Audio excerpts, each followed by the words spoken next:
journalism could be a force to inform and not just sort of present a picture of reality, then more and more people will switch to that.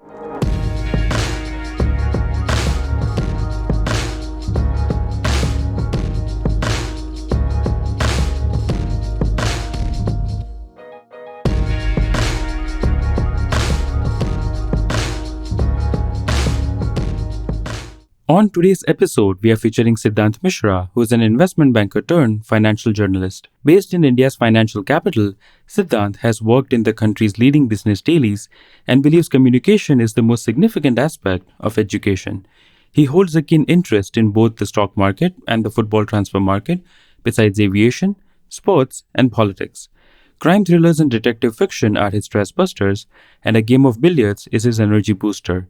Siddhant sees journalism as a field that should inspire and excite rather than provoke and instill fear. So sit back, relax, and enjoy the exciting journey of Siddhant Mishra. How did you develop an interest in journalism? Yeah. So, since my childhood and especially during my school days, journalism is always what I wanted to do. This was my passion, and I always had this flair for writing and reading. And coupled with my interest for news and current affairs in general, I started developing an interest for journalism. And a long time back, this is a field that I saw myself in for the long run. And though my academic life has been a roller coaster, I first tried my hand in engineering, which most Indian students do. That didn't work out, unfortunately. So I jumped ship to management. And given the fact that financial journalism was what I always wanted to do, so I believe that pursuing management and working in the finance industry would give me a launch pad to the business media. And that's exactly what happened. So I had a brief stint in iBanking following my graduation and learning about how the finance industry works and the nitty-gritties of the industry. It helped me when I finally went on to pursue my journalism and got a job in in print media. So it has been a great 7 years so far in the print media, and I'm enjoying every bit of it. So let's just hope that this great run this continues. Yeah, I hope so as well, because you know I think most of the people, most students in India would say that their academic journey has been a roller coaster ride, because Yeah, unless you absolutely. specifically set out to pursue engineering, most people would just, say that engineering was their first thought, but then, everything else was something that they really wanted to pursue. And, I was in the same boat. Like, I did that whole typical going to quota for IIT coaching stuff.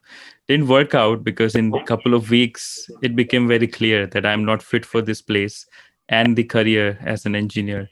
So moved to Mumbai, started studying management, and I also worked in investment banking for some time until I got to the point where I felt that, okay, I need to do storytelling. That's what I love doing. And I have all these people that I'm meeting from different parts of the world. They have such an interesting perspective. I need to bring that to light. And that's when I decided that, okay, I'll start a media company that focuses on intercultural storytelling, be it through like films, podcasts, documentaries, stuff like that. uh, and yeah, it's great that your time in iBanking was helpful to you in the sense that you were able to understand the dynamics of business and industry when you did switch over. So that's great. So are you currently based in Mumbai, or are you based in New Delhi? I'm based in New Delhi at the moment. Okay, yeah, that's great. Yeah, I was in Delhi recently, I think in 2018, to catch up with few friends, but I didn't know you were there at that point in time. Otherwise, we would have met. I think we're Okay. not in touch. Yeah, yeah. Yeah, we haven't been in touch for since 9 years. If if my memory is correct. So the last time I was in college when we met during the prom night specifically. Yeah, right. So, what uh what what are some of the key differences you see between, like, let's say, the way journalism is approached in India, more specifically on the business side, versus, let's say, other publications like Wall Street Journal, New York Times, and the way they do that? Do you see any key differences in approach or the way things are reported? Well, see, as far as the business media is concerned, I would say that while there's not much of a stark difference per se, based on how the Indian media goes about when business journalism is concerned vis-a-vis the Western, that I do notice is the difference in approach of how they present news, news per se. I would say that yes, I have read the Wall Street Journal and occasionally Financial Times in the last few years. And while for them it's a blend of hard news as well as analysis and features, though of late, I mean, print media in general across the world has made this jump more towards analytical pieces and features, given the fact that the advent of technology has really made presenting hard news in the via print medium quite irrelevant and quite redundant, given the fact that people do get updates on their smartphones and on the television screens within a minute or a few seconds of an event taking place. So while the Western media in general has woken up to the fact, I believe that the Indian media, for a few reasons, still has some miles to go. And while the focus largely remains on hard news and less of analysis, I'm not saying that the analytical aspect or the feature aspect isn't there, but that's not the mainstay of the business media in India. And it could be due to a host of factors that it could be maybe because the fact that technology has not really made its way to the hinterland as such, and given the fact that today newspapers in general and online publications are focusing on the e-paper aspect and making sure that they take news to people in the hinterland via social media or via their own apps, that is not really happening. And another aspect is that people in India, the audience in India in general, are compared to the West, they have a lower attention span. So reading something that we in media call the long form articles, long form writing, is yet to catch up as as something that's really mainstream here. So I believe that the combination of these factors could uh, be the reason as to why feature writing or an analytical aspects of a business, or in the business media, are yet to catch up to the level that the West has, made it mainstream. But yeah, we're slowly getting there. Yeah, yeah, yeah. I think India is such a varied land with so many diverse interests in terms of audience and what kind of news they prefer, and how it is presented to them. That it's hard to sort of build that consensus in terms of how the reporting is done, because at least here in the US there is largely a common language, which is English, and then there is Spanish. But when you look at India, like each state has a different language, so that makes it that much more difficult to have a pan India coverage, and more so from the business, because the tax laws and the state governments have different policies for taxation, sales, excise, all of that stuff. So yeah, I think I could see the challenge in like covering and having that long form approach where people are invested heavily into that uh, piece that they are offered. And yeah, I think it will catch up. And I feel like the more there are people that sort of are aware of the concepts and how journalism could be a force to inform and not just sort of present a picture of reality, then more and more people will switch to that. So yeah, I think podcast could be that one medium that is a hybrid of like deeply analytical stories but done in a narrative format. There's a lot of like the Daily by New York Times is a great example of that. So yeah, perhaps something like that might catch on in India. So that would be fun. Now, Yeah, yeah, definitely. Yeah, yeah. So now we spoke a little bit about education, and I because this is something that I never paid attention to up until this point. I think you would be a great person to kind of discuss this. That, of course, here in the West we have Ivy League universities like Columbia University having a school of journalism and putting out their monthly review. So Columbia Journalism Review and Harvard Law Review. You have this big top tier universities putting out their research and the case studies and everything. Do you think that India has, I don't know, so like, do you think India has credible journalism schools? And, how, to what extent does education play a role in creating you, uh, a world class journalist in that sense? Yes, there are host of good J schools in India, and I've pursued my journalism from one such school, which is in Chennai in India, and while it wouldn't be fair to say that India, doesn't have, host of good J schools, but yeah, the truth is that as far as education as a sphere is concerned, India is yet to, reach the level where the US is at.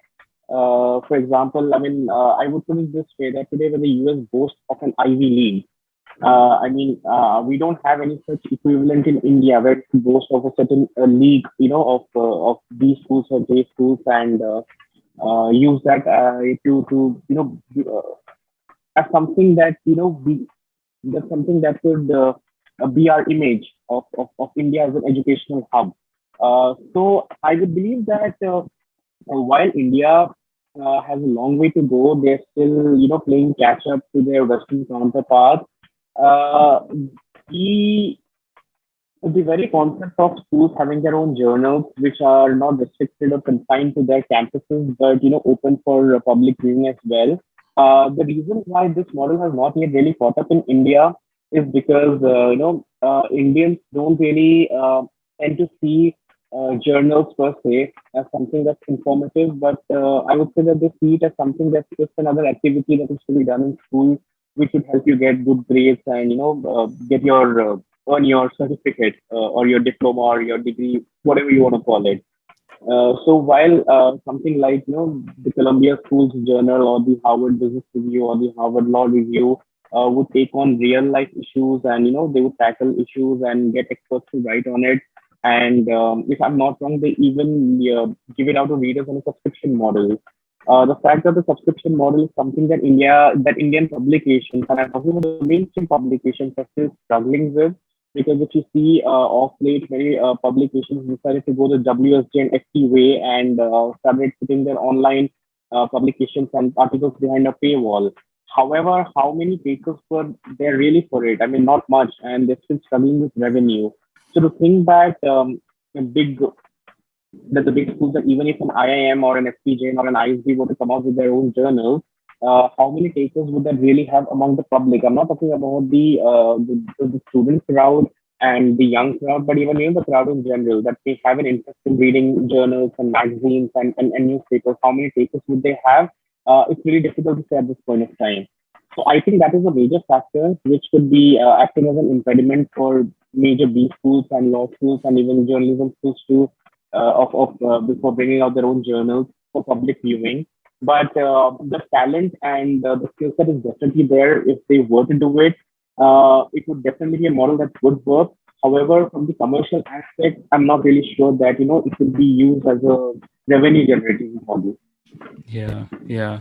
No, that's so true. And I remember working on case studies where, yeah, the in the Yeah. initial stages, New York Times struggled a lot once they added a paywall to their online articles, and essentially forcing people to pay for consuming news online was something that seemed like it backfired until it was able to kind of work around the area and just make sure that, okay, this is something that's a new avenue for you and not just being able to access your physical newspaper online. So there's more that you're getting, and it's not only that we are charging you for access. So I think that's a really important point, and I think that has huge ramifications for the way journalism or like J schools structure their education, because uh, in light of all these events, if it's not a commercial, if it doesn't make commercial sense, then of course from a business standpoint it doesn't make sense. So then I guess Indian schools will have to be a bit inventive and figure out that, okay, despite not having that avenue, how do we ensure that we still churn out good journalists that do credible reporting and sort of like Exactly. not fall prey to the party politics that keeps changing every few years. So it's Yeah. that. So yeah, I think that's great. The other question sort of I had was that Yeah. the like, and this is something that I kind of grew up in, that whenever you see uh, you know uh, a reporter, you usually like assume a long kurta and like having uh, a bag and glasses and big beard, and it's sort of like it's a suppressed activist in a lot of ways, where they just like go up against the system and try to question them to reveal the truth and things like that. Now, of course, that's sort of a very a primitive definition of a journalist, but I want to sort of, I mean, of course, not everybody roams around in a khadi kurta and like with a jhola and stuff like that. But I just want That's a to right. Wala. yeah, so I want to sort of understand in your experience that how do you think over the years the role of a journalist has evolved, especially in the light of now that people have access to so many avenues. It's very easy to spread misinformation, and even credible publications sometimes can fall victim to that, where a news seems credible and it's verified to be as credible, but still turns out to be a false information. So how do you think, in light of these events, the role of a journalist has evolved in last few years? Yeah. Okay. That's a bit tricky, but yeah, I'll try to answer that, in phases. So, like you rightly pointed out, that traditional Cholawala definition of a journalist, which they, which seems to be out of a Bollywood movie set in the 1970s, Bihar or UP or Madhya Pradesh. So, so yeah, I mean, that was the image that the journalists of yesteryear would carry, and would also receive a lot of flack for it, and probably not even have that much of financial strength or money out of it, and doing it solely for the passion and for the sentiment of getting the truth out to the people. Yeah, however, I mean, the times really have changed, and while the traditional Jhola Wala will just be visible maybe in the tier two, tier three towns, in the urban cities, uh, the scenario has changed. And one reason for this, it could be explained by uh, the way I mean the entire concept of employment in publications changed over the years. Now I remember that very recently I came across a tweet by a gentleman who's like very well known in the journalism circles. I won't name him, but yeah, he's a model of how earlier in the 1990s the system of contract employment came up in in journalism, because earlier Yeah, journalists used to be governed by this thing we have called the wage code, in which the government would periodically revise their wages and the incentives that they get. However, while that provided them job security, financially they weren't really able to progress much. So in the 1990s, when media publications came out with this concept of employing the journalists on contract to lure them to own up to this contract model, they started paying them hefty salaries, which would be like 2x or 3x what they would have otherwise earned had they gone on for to be employed under the wage code. So this was a very lucrative offer for many upcoming journalists since then, and this is a practice that still exists even today. So what happens is that with their journalists, along with their banking and IT and corporate counterparts also started progressing financially. They could get rid of their traditional cholas and kurtas, and also take up to the corporate attires and bags, and also start owning their own vehicles, which was like a significant development for journalism, as a profession. And along with that, I believe that it also changed their approach because the approach became more urban from rural, and that's why when you see that more opportunities in journalism and the coverage that we see today, whether in the be it in the general news or in the business media, is more focused towards the urban cities and the bigger corporates vis-a-vis the primary economy that is still prevalent in the hinterland. Yeah, this is the way that journalism has progressed over the years. And as far as your question about spreading misinformation is concerned, I feel that this is the result of the fast-paced life that we as a world are living right now, and the advent of technology and social media could be a big contributing factor to this, and also the entire impact of what I would call clickbait journalism. This rat race of always being the fastest and the number one in your field, and to get the information out faster. And that's why when whenever there's an election in the center or any state, and the news channels start their counting processes, you see every news channel flashing a different figure for a different political party, and these figures would be up on their screens even before the election commission's official website has declared those numbers. So this entire rack is, I would say, and if you're talking about the online media, then it's about the clickbait journalism getting more views and more hits, because Yeah. that leads to more traffic and more revenue. So I believe that these are the factors that contribute to the spread of misinformation fast. And add to that, I wouldn't even rule out or I wouldn't deny the fact that journalists today on either side of the spectrum do have their own biases, and they would prefer and they would like to believe in stuff and propagate stuff that reinforces their own notion, which we would otherwise call the confirmation bias. And these factors, when they come together, I think that's the reason why over the last few years we have seen the spread of misinformation and fake news skyrocket.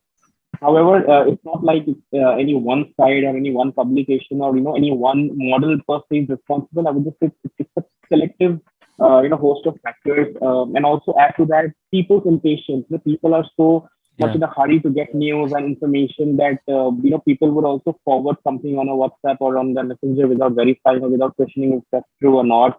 Yeah. And more often than not, it would boil down to their own cognitive bias as to what they believe is right or what they would want to believe should be right. So I think it's a very tragic, time that we are living in. But yeah, I think that's what comes about. That's the reality of the life that we are living in today.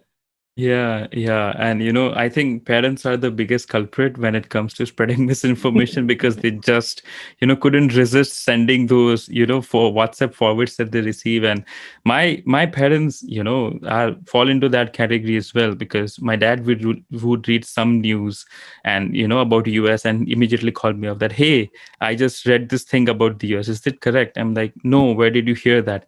I don't know. Somebody in the group sent me a link, and I felt that maybe it's true. Like, Yeah, there's going to be some crazy event happening.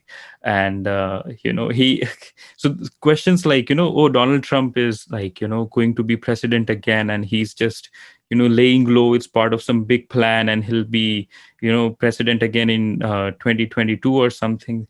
So my dad is like, Acha, wo fir se aane wala hai kya? I was like, no, that's not how it works. So yeah, it's that. yeah. I mean, to put it in the way that just today I was having this conversation with my friend, and he mentioned the term which is like very prevalent nowadays, which we call the WhatsApp University. And Yeah. I believe that this WhatsApp University has trumped the Ivy League left, right, and center. And it's like, yeah, the university to be in nowadays as far as the older generation goes.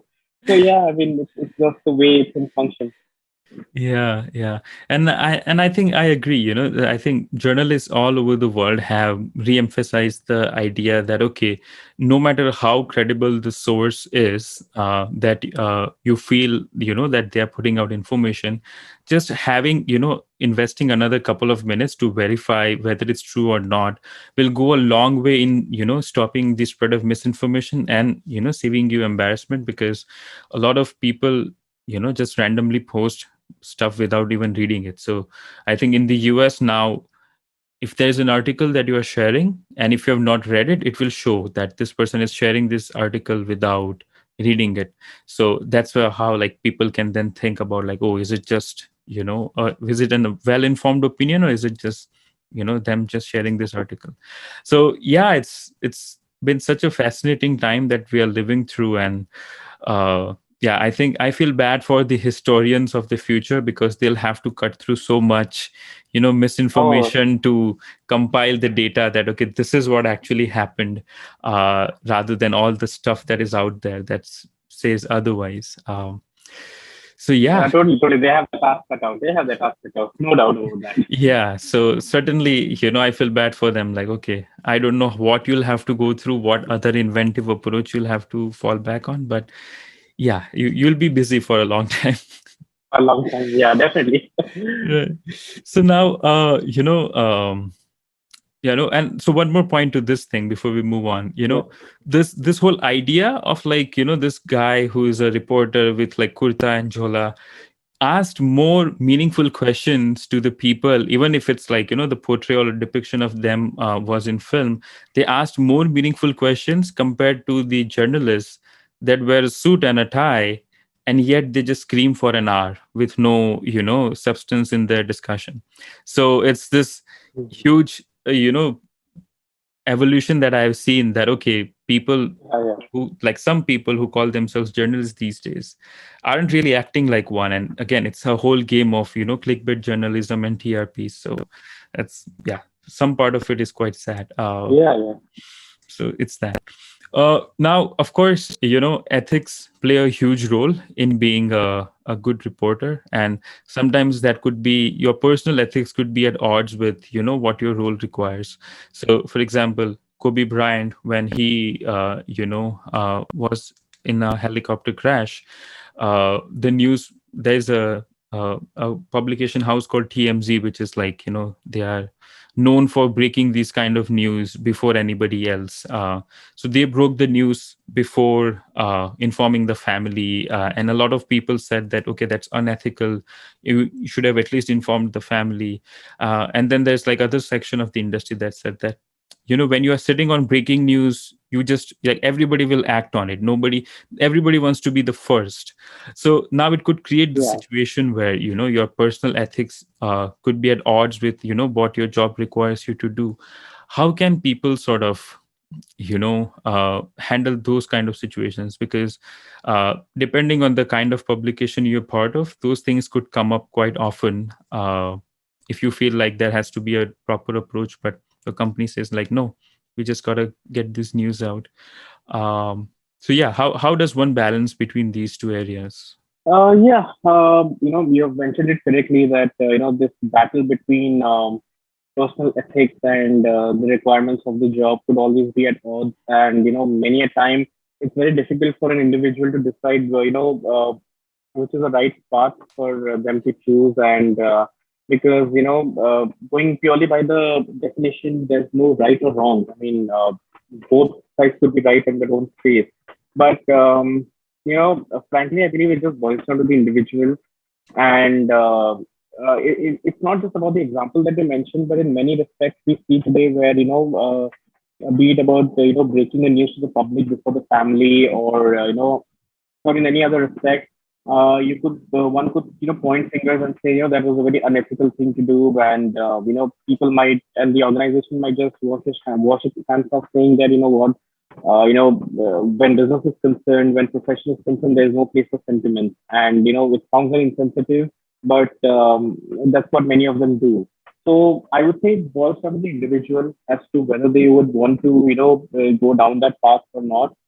And it's a very tricky situation to be in, because it's very difficult to have for to expect even the government to come up with a law to control such such perceived unethical practices, because it's very difficult to define what is unethical and what's not. It largely boils down to perception. Now, I think this is the right time for me to give an example to substantiate on this further. So a few years back, when I was in one of my previous organizations, so I had a PR professional of one entrepreneur reach out to me, asking me to cover a story about the about the entrepreneur. And her venture basically dealt with giving out loans to employees of to employees and to employees' families. giving them loans for for various purposes if they couldn't otherwise get it, and it would have been a low interest loan, uh, and the money would be recovered from their salary later on. And this was basically targeted at the lower end people who might find it difficult to get loans from banks or from other sources in general. Yeah. So while I broadly remember the business model, it revolved around giving money from their own funds, and they had the secured funding from a very large bank in India. Again, it would not be right for me to name them right now, but they had secured funding from a very large bank. And so I had a call with the founder and her team, and it was a good interaction. And the story got published in the newspaper that I was working in then. And a few days later, while I was in away to the northeast of India on a vacation, I got a call from the PR professional and the founder, and they were very. It was in a panicking voice, and the founder was on the verge of tears because apparently the story had created a lot of upheaval and chaos in the organization because the employees of the bank felt that why is the bank funding a startup and giving so much of capital to them, and these people were feeling that they had been cheated on by the management because they were not getting their bonuses and their incentives on time. So there was a lot of mutiny within the staff of the bank, and the founder and the PR professional really called me, begging me to take the story down because it was causing them a lot of anguish. So what happened is that I got in touch with the HOD of the digital arm of my publication, and after having a word with the editor, he did manage to take the story down from the web. We couldn't do anything about the print version because it was already printed. Now, at that point of time, I don't know whether what I did was correct or wrong, but I believe that if the story is causing anguish to someone and it's created a lot of disturbance, then probably the right thing at that point of time would be to take the story down. However, it's a fascinating story because a couple of years later, when I was sitting down with a friend of mine who also happens to be a journalist and he graduated from the same school that I did, I was telling him of the story, and this guy, being a hardcore reporter, just told me that we shouldn't have done that. It was none of your business whether there's an upheaval or there's a mutiny, and whether they're threatening this woman, this female entrepreneur or not. I mean, it's none of your business. As a journalist, you did your job, Yeah. and we should have just stuck to your story.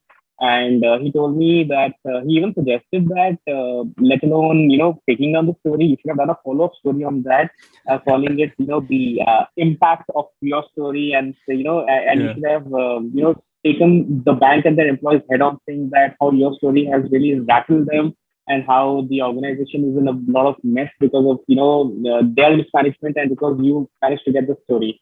So yeah, I would just say it's just the way people think. He probably thought that his profession allowed him and gave him the freedom to do that. I kind of battle with the ethics and the battle between the personal ethics and your organizational requirement. So yeah, I could go both ways. That's the correct answer to this. But yeah, largely it boils down to the individual and what you think is right at any given point of time. Yeah, yeah. I think it comes down to your own compass of ethics, and how much all right you are if it's constantly at odds to kind of make peace with that kind of situation. But yeah, I mean, Yeah, yeah, I see your point of like the kind of dilemma that you were in, and I also see your reporter friend's point in terms of why he yeah, thought that this could have been like a good follow, like material for a good follow-up story. So yeah, I think as you said, it comes down to individuals. So that's yeah, I agree with that. Uh, what would be your advice or recommendation to people or students who are looking to become journalists or pursue journalism as a full-time career? we, we finally got to this question, but I would say hands on, this is the most difficult, the toughest questions of the lot to answer. Because giving advice to the younger crop is never an easy task, and it's also about it also addressing so many aspirants at once. You never know how, in what direction one would want to go in. However, if you ask for my opinion, I would say that people who come into journalism often tend to feel that they're getting into a profession that will give them a lot of visibility and glamour, and this is probably the next best profession to be in if you're not an actor or not a Bollywood slash Hollywood celebrity. You get to go on TV and shout your opinions, probably be invited to a panel on a television channel, along with other experts to voice your opinion and get that bit of visibility, or not to write something and make it to the opinion columns on a newspaper, and be heralded as as a champion of free speech, and being the voice of a certain category of people. So, however, it's not that simple, and it always doesn't necessarily work that way. Now, as far as journalism as a profession is concerned, my advice to the younger crop would be, to be very sure of the direction that they want to head in.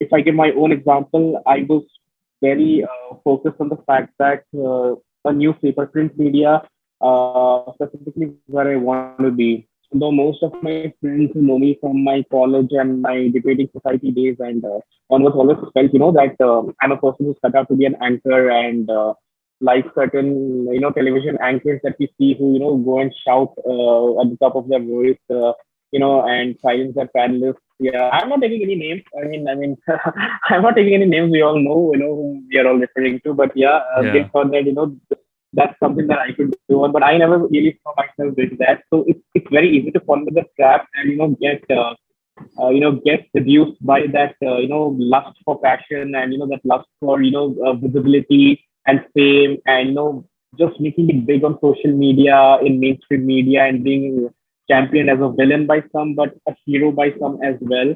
But it's a very rigorous job. Like television media in specific, it's a very rigorous job. Right from your camera to your studio to to your bulletins. It's a rigorous job, and Yeah. while everyone is mature enough to know that there is no nothing comes easy in life, but it also depends on not only where your aptitude and your talent lie, but also the level of struggle that you're willing to take on. Now, if someone wants to get into print media, now, I mean, are you focused, and are you willing to put in that extra effort to work on your editing skills, to work on how news would be presented in a print medium, vis-a-vis how we would present it in, on Twitter or Facebook or a television channel. So there are differences, there are nitty-gritties. So it boils down to where you see your future in, and definitely don't come into this profession for the money aspect, because compared to corporate journalism doesn't really pay that well. But many of us, me and many of my peers who were earlier in other professions, and we took this plunge into journalism, we came knowing that we are taking a step down as far as the monetary aspect is concerned, and it would be a huge step down. And but we are coming in for the passion and for the interest of being in this, in this profession. So that these are the two factors that the young crop should be wary of, like money and your direction, where what you really want to do. So it's not really a bed of roses, and I know that most of them would already, who are already pursuing the journalism in J schools or planning to do so, would already know. However, it's the most important thing is to have the right attitude, and to have the right sense of direction as to where you want to go.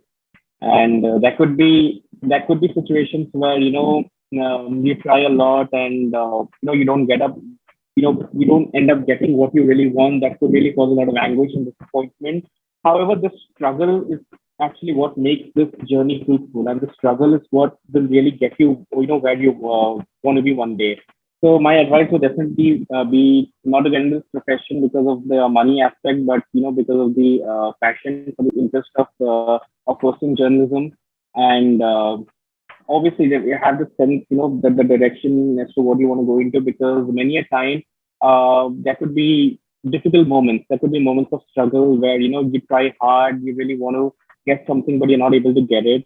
Be it in terms of job opportunity, the right kind of project, the right kind of report that you want to take on. And journalists face a lot of challenges, which I do. There's the popular perception among journalists. Among people regarding journalists, that you just flash a press card and it carries a lot of weight and swag, and you really can get a lot of things done. It doesn't always work that way. Sometimes it's because you're a journalist, or person is a fresh start, that people also tend to get intimidated and scared of you. So it's a double-edged sword that you have to be careful about. And at this point, I'll come back to the point that you mentioned earlier. Again, revisiting that entire Jholawala aspect, and the stereotypical journalist shown in Bollywood movies, whom you said would ask the more tough questions. Uh, and the reason why that person would probably ask more tough questions, which today may or may not be possible, is because today's journalism also tends to be, driven a lot by public relations, PR Yeah. and stuff. And you have many big reporters who are just doing PR for companies and their clients because they want their visibility, they want their contacts, and they want to have those stories up easily.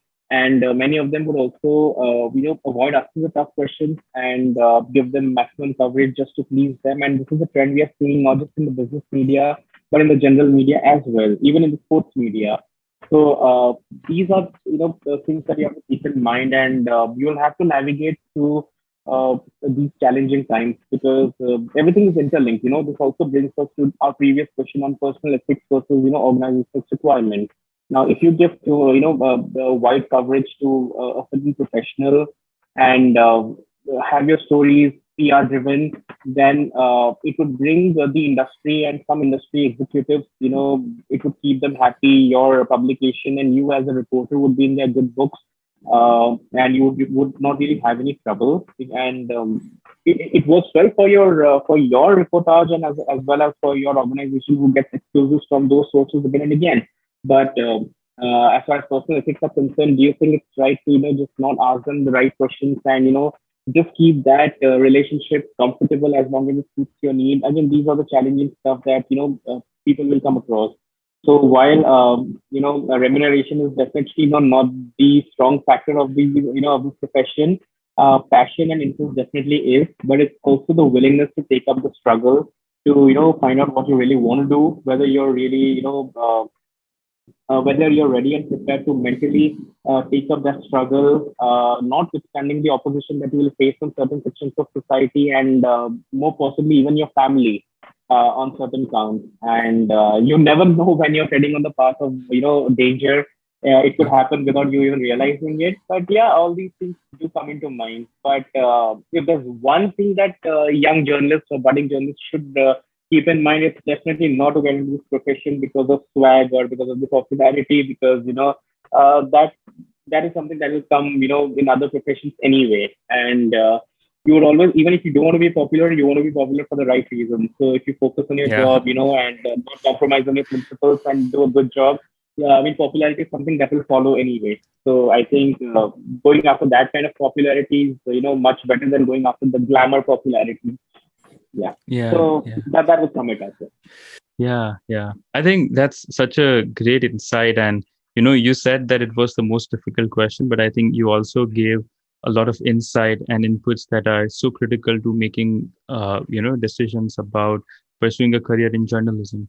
Now, of course, I am not part of the journalism aspect of media, but because, filmmaking or podcasting kind of rubs shoulders with print media or online media from time to time, I'm aware of what kind of challenges can crop up.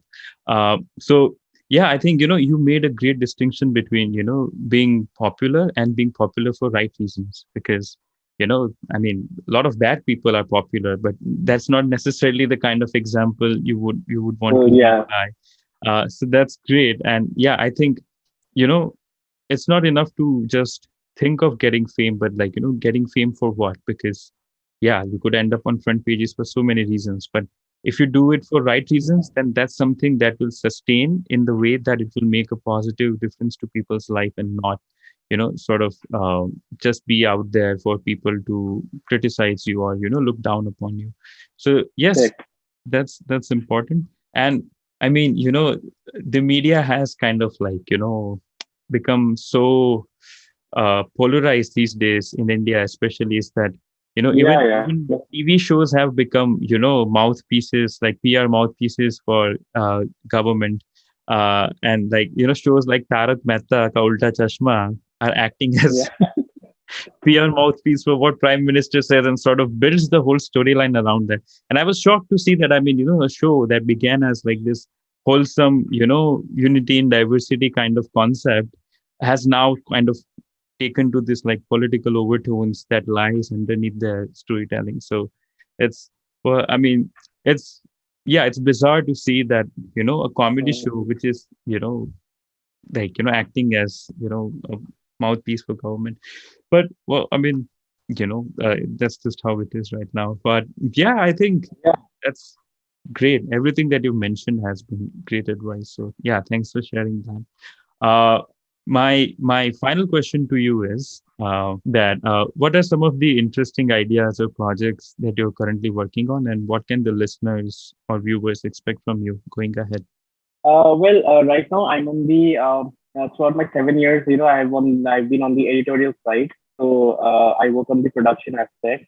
While reporting is something that I've done occasionally. Right now, there's no currently I'm not working on any major project as such.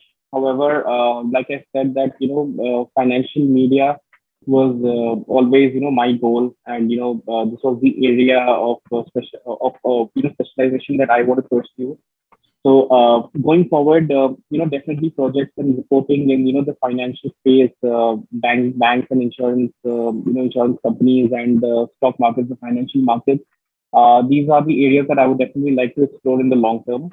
And given the fact that I've been in the financial media for the last 7 years, I do have a fair bit of ideas to how things function and what to expect, what are the challenges that we face, in our day-to-day role as a journalist, and possible solutions to navigate through those challenges. So yeah, these are definitely, this is the area, in which I would like to pursue my future project. So yeah. Yeah, yeah, that's great.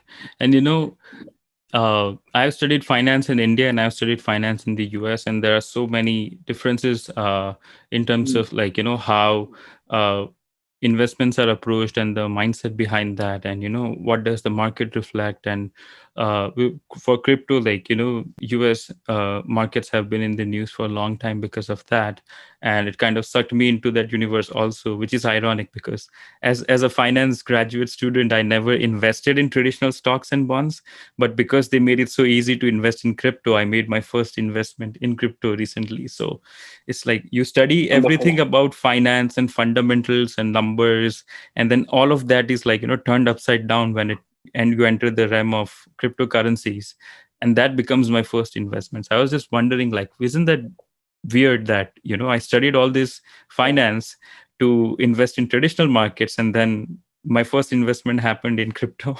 So it's that. Yeah, I uh mean, it's crazy because I guess the dynamics of even investments and stock markets have changed over time. And what really amazes me in this is that, let alone the general public, even people in the even people in our financial media circles and journalists in general, do not really see the distinction between different types of investments and markets and different instruments, like the new age investments vis-a-vis the traditional instruments of investment.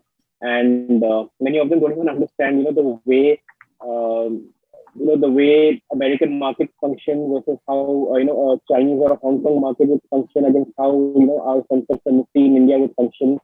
So yeah, I mean, there are a host of factors that go into it, but people see stock markets and finance as something which is like homogeneous, and they don't really delve into the complexities. So this is one reason why there's a lot of understanding and a lot of information seeking that yet to catch up, even among the media fraternity. I mean, let alone the common man.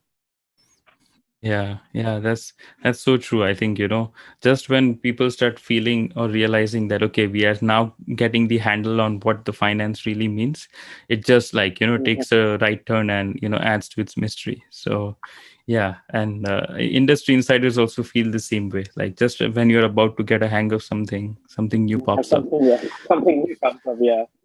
So it's that. But yeah, thank you so much for your time, Siddhant. I know it's very late out there in India, and yet you were patient to like sit through all the tech issues and being thorough and enthusiastic in your responses. So it really means a lot to me.